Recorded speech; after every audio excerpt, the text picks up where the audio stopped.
haldi, in which the bride and groom sit in kind of a big tub, and there is turmeric. We take turmeric, everyone take turmeric and lather turmeric.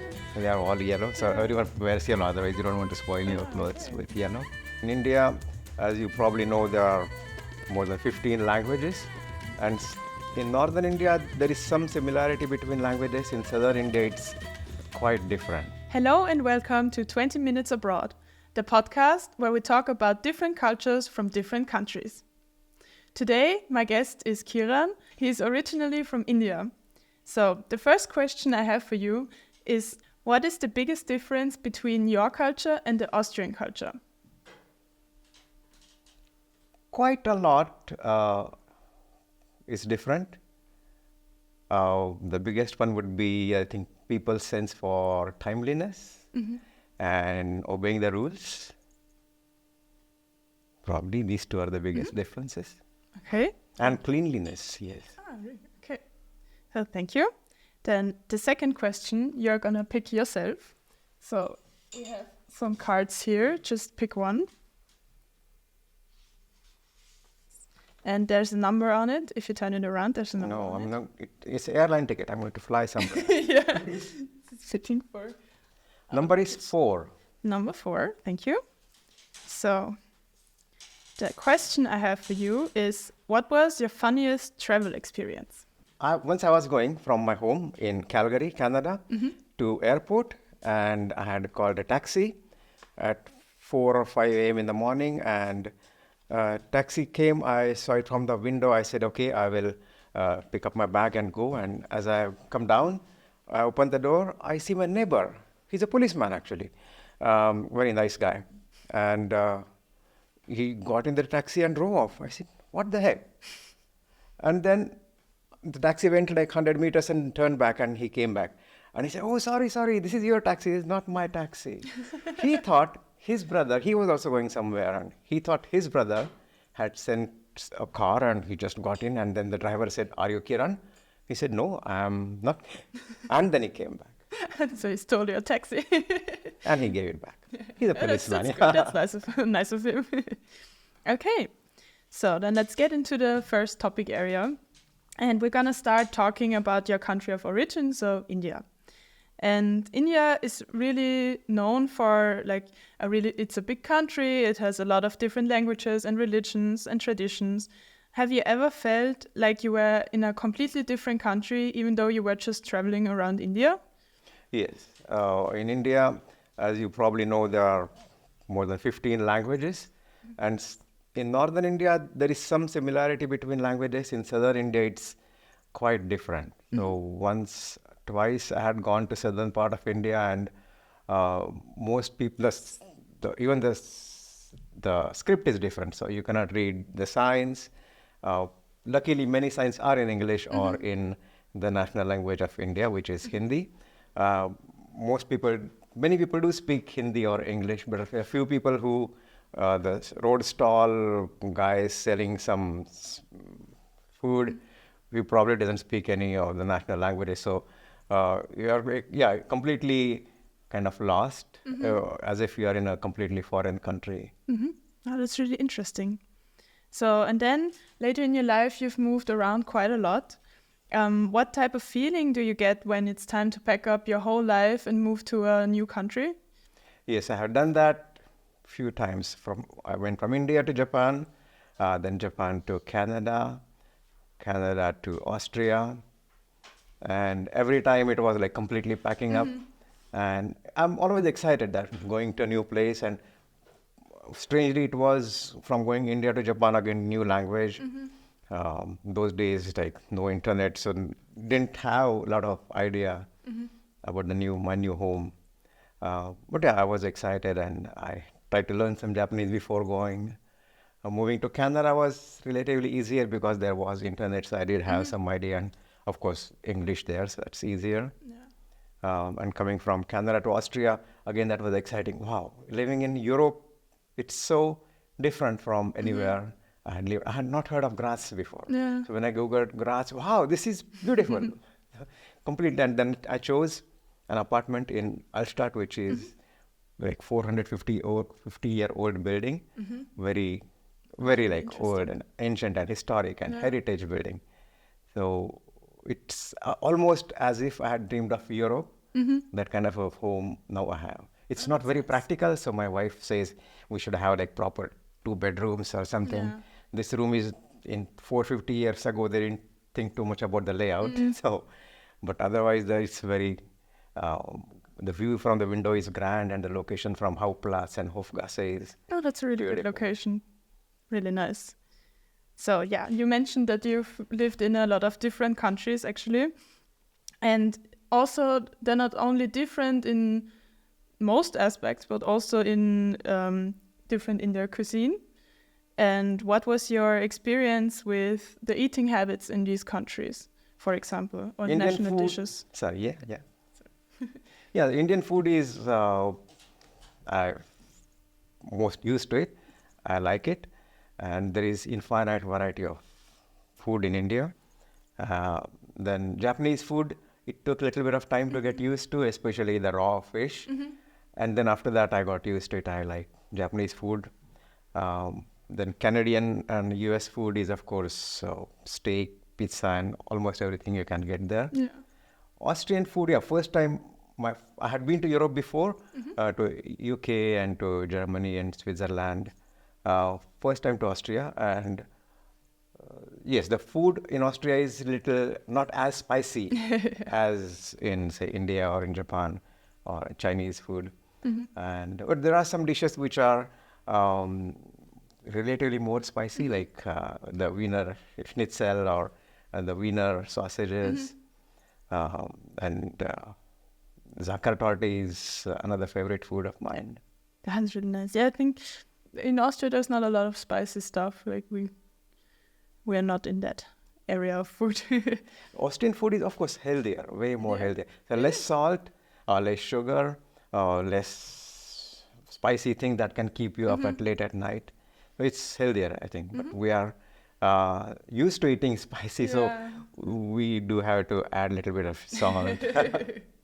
I guess you could say you had a little bit of a food-related culture shock when you came to Austria. Yeah. Because you didn't know it before.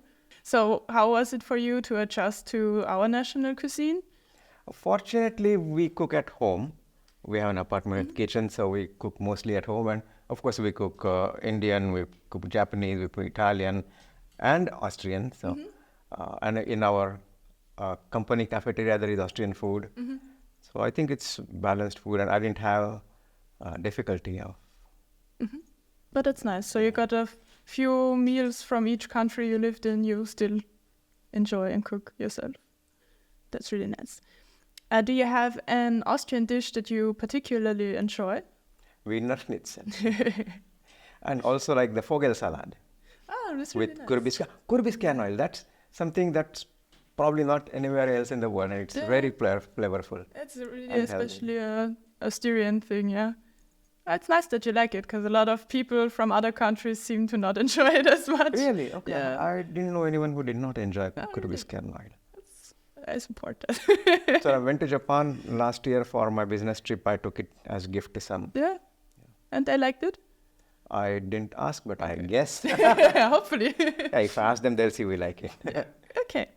Between the two topic areas, we're going to play a little game with each other. It's a guessing game, so we're getting 3 questions which we don't know the answers to, and we have to write our answers on these boards.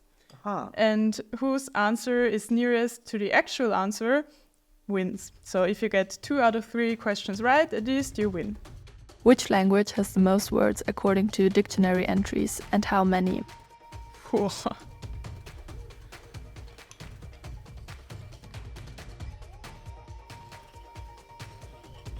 How many words does any language have?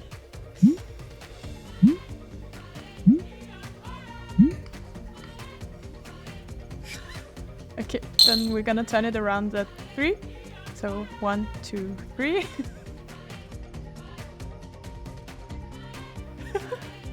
I think we're both probably very. 1,374,142 words. I think you got some numbers correct. How many schnitzel does the average Austrian consume every year? Every year. Wow. Average, okay, I would say. Okay, ready? 1, 2, 3.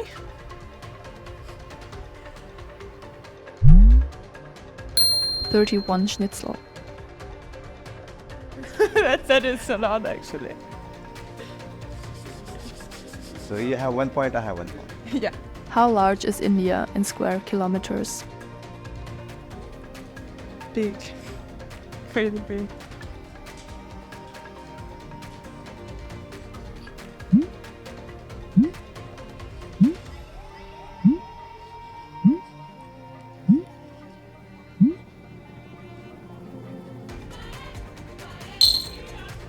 That's probably so wrong. Okay, ready? 3, 2, 1. Okay, we are in millions. Yeah. 3,287,263 square kilometers. Whoa. You win! Have a good day today. But you are also really close, actually. I didn't have any feeling of how big the number should be. Okay, then we can put our boards back here. Okay, then let's start with the second topic area. So, since you've lived in a lot of different countries, you probably experienced also a lot of different working environments. So what would you say is a really big difference between the working areas you've been in? The people's attitude towards, say, punctuality is different. For example, in India versus, say, in Japan or Austria or US and Canada. I think Austrians are probably most punctual. So if it's 5 p.m., they'll come 2 minutes before. In India, depending on people, it can be 15 minutes late. Or even in some other countries, I've heard that there is a standard 15-minute late. But anyway, so that punctuality is one. Attention to detail is different again in those countries. If Japanese people don't know something, they may say, I don't know. But maybe in India, they'll just think of something and say they'll give the answer, which also has another side, which is I think Indian people think more creatively out of the box, whereas Japanese people are more, if they don't know, they say, oh, I don't know. So there was one movie, those Japanese anime movies? A father brought a pineapple home and the family sitting around the table and how do we eat this? They couldn't figure out how to eat it. So I guess in India they would take a knife and do something with it, yeah? Yeah. So that kind of a difference. Then quality is probably attention to, or insistence on quality is again different in these countries. Again, probably Japanese is most, after living in Japan for almost 15 years now, I find even you buy something and they don't bother to mention some details. I say in Japanese, it's unthinkable. You describe every little detail, how to open a milk carton. They not only describe there, they also give a QR code, which you can scan and watch a video if you want to be sure how to open a milk carton. So it's that way it's stated. I mean, they are really helpful. If you go to any hotel, you want to know how to, the shower, which way is hot, which way is cold. There are small instructions pasted everywhere. So that way the attention to quality and detail is most in Japan.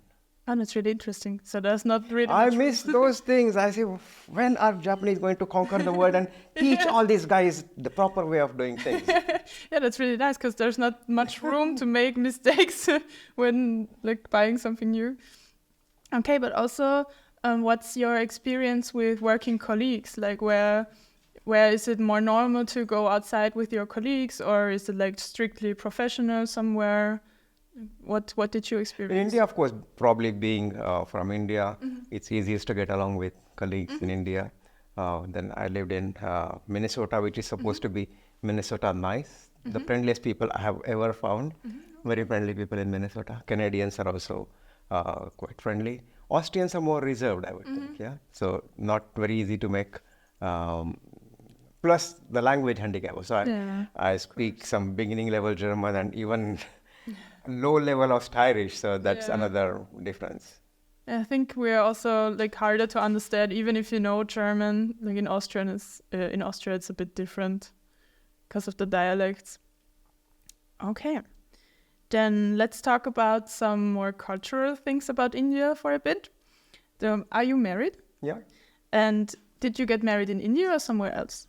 I got married in India. Yeah. Okay, that's really good for our questions. So, could you describe a typical Indian wedding, and did your own wedding follow those rules?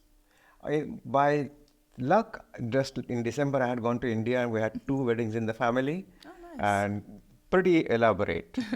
So first wedding, they had 5 ceremonies. Uh, First was Mehndi. So they have a Mehndi party and there are 3 or 4 professional girls who draw those designs and they'll ask you what kind of design you want. And they, depending on how much time you want to spend, you can have a lot of Mehndi drawn. It could take maybe an hour or more for those. So that's one Mehndi ceremony. I said, okay, I just draw a small cat. I had a cat on That them. was cute. Then another ceremony is get together and have dance and with flashing lights, and then people are requested to wear something like flashing kind of clothes. Another is reception in which we're asked to wear like suits and ties. And there was another ceremony called Haldi, in which the bride and groom sit in kind of a big tub, and there is turmeric. We take turmeric, everyone take turmeric and we lather in turmeric. They are all yellow, so everyone wears yellow, otherwise you don't want to spoil your clothes with yellow. And then there is the actual wedding itself. So yeah, many ceremonies. Oh, that's really nice. It's like a really big fest. Yeah. So over 4 days, 5 ceremonies, something like that. The second wedding didn't have so many, or maybe they had, but they didn't invite everyone for all the ceremonies. So Okay, it's really nice. So you mentioned the painting on the hands. Like here, Mehndi, yeah, henna. yeah, here here it's known as henna. So you called Yeah, it something different. Mehndi. Mehndi? Okay, so that's typical for the bride mostly. So do you have something similar for the groom, or is it just if he wants to, or Oh, everyone. So even I, my kids, everyone had some design drawn on their hands, on feet, so you can if you want to, Yes, or is yes, it okay? That's really nice. and it stays for a while. So you are supposed to let it dry for like 12 hours, and then the color really goes in. Yeah, then you can just scrape it off. Like Yeah, I think, yeah. Yeah, you can't wash your hands for Yeah. that long. And it seems really difficult to live your life when you can't really touch anything for 12 hours. But it's also I think it's really nice because here it's just like the bride wears white and it's black and white, but it seems really colorful. Yeah, the wedding is so so we get to meet so many people we don't normally meet. So of course that's happy. The bride and groom, for them it could be a little strenuous because now they had to shake hands and they had to say hello to hundreds of people, and but I'm sure they are happy because they are getting married and so many people have come to their ceremony. Do you think India is generally a happy country, or are the people more happy compared to people in other countries you've lived in? Difficult. There are so many people, so but I think people are pretty happy. My friends I have met in India, they are leading a very happy life. And just last week I was reading there is happiness survey, and the Tibet I think was one country, or Bhutan. I mean their income is not very large, but they are the happiest people. Yeah. So, yes, I think happy people are there everywhere. Depends on the attitude. That's true. It's what you make of your life, probably. What you have, you make Yeah. most of what you have. Yeah. Thank you for your answers and thank you for being here. We've prepared a little present for you, just as a thank you for being here. Thank you. Thanks again. So these are some typical Austrian sweets. Yes, I yes, hope you like them if you've tried them already. And then lastly, we have a small sticker for you. So it's a sticker of India that you can put on our suitcase. So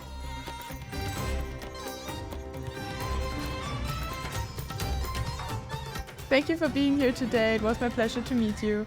And thank you also to our listeners. If you enjoyed our video, then Hit like and subscribe to our channel. we'll see you in our next video.